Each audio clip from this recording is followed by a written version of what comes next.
బీజేపీతో తమ ఎమ్మెల్యేలు టచ్లో లేరని అంటూనే బీజేపీతో ఒకవేళ పొత్తున్న మల్కాజ్గిరి టికెట్ తమది అన్నారు మాజీ మంత్రి మల్లారెడ్డి.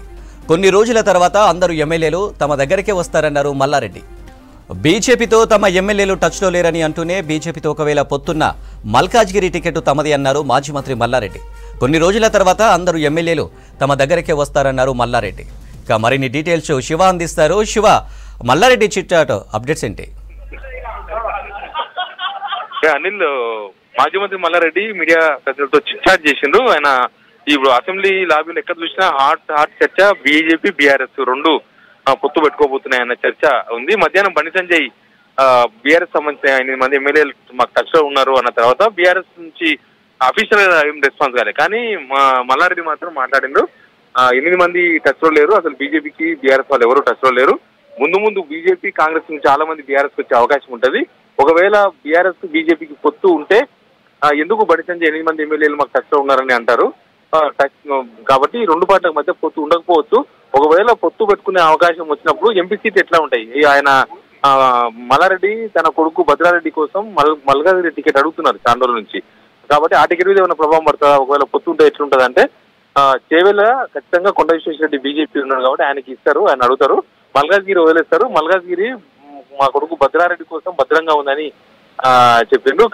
కాబట్టి పొత్తు ఉంటది ఉండదు అనేది ఆయన కొంత క్లారిటీ ఇస్తూనే ఉండొచ్చు ఉండకపోవచ్చు అన్న చర్చలు ఇంకా లేవు అట్లాంటివన్నీ ఆయన క్లారిటీ చెప్పిండ్రు. ఇక అసెంబ్లీలో రోజు పొలిటికల్ చర్చలు జరుగుతున్నాయి తప్ప ఇచ్చిన హామీల మీద లేకపోతే వివిధ అంశాల మీద చర్చలు జరుగుతలేవు.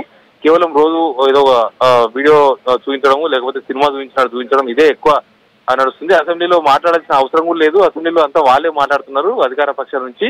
ప్లస్ అధికార పక్షమే అన్ని వీడియోలు చూపిస్తున్నారు, వాళ్ళే సినిమా చూపిస్తున్నారని కూడా ఆయన కామెంట్ చేసింది. ఇంకా కుటుంబ పాలన గురించి మాట్లాడింది ఆయన. ఒకవేళ ఆయన కొడుకు టికెట్ ఇస్తే ఇప్పటికే 2 టికెట్లు మల్లారెడ్డికి, మల్లారెడ్డి అల్లుడు మల్కాజ్గిరి ఎమ్మెల్యే ఉన్నారు. ప్లస్ ఆయన కొడుకు మళ్ళీ మల్కాజ్గిరి ఎంపీ టికెట్ ఇస్తే మీ కుటుంబంలో 3 టికెట్లు అవుతాయి కదా అంటే లేదు అల్లుడు కుటుంబం వేరు, మా కుటుంబం వేరు, వాళ్ళు మర్రి వాళ్ళ ఇంటి పేరు, మా ఇంటి పేరు చామకూర, కాబట్టి 2 కుటుంబాలు వేరు. సేమ్ రాజకీయాల్లో ఉన్న వాళ్ళు వివేక్ బ్రదర్స్ ఇద్దరు వేరు, వాళ్ళు కూడా ఫ్యామిలీ కాదు.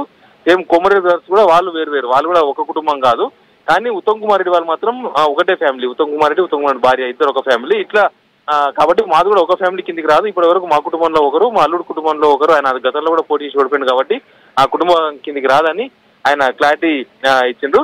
ఇక నెక్స్ట్ అసెంబ్లీ అయిపోయిన తర్వాత లోక్సభ ఎలక్షన్ సంబంధించిన క్లారిటీ వస్తుంది. ఎవరు ఎక్కడ ఏం పొత్తులున్నా మల్కాజ్గిరి టికెట్ మాత్రం ఖచ్చితంగా తన కొడుకు భద్రారెడ్డికి ఉంటది, భద్రారెడ్డికే ఇస్తారని మల్లారెడ్డి చెప్తున్నారు.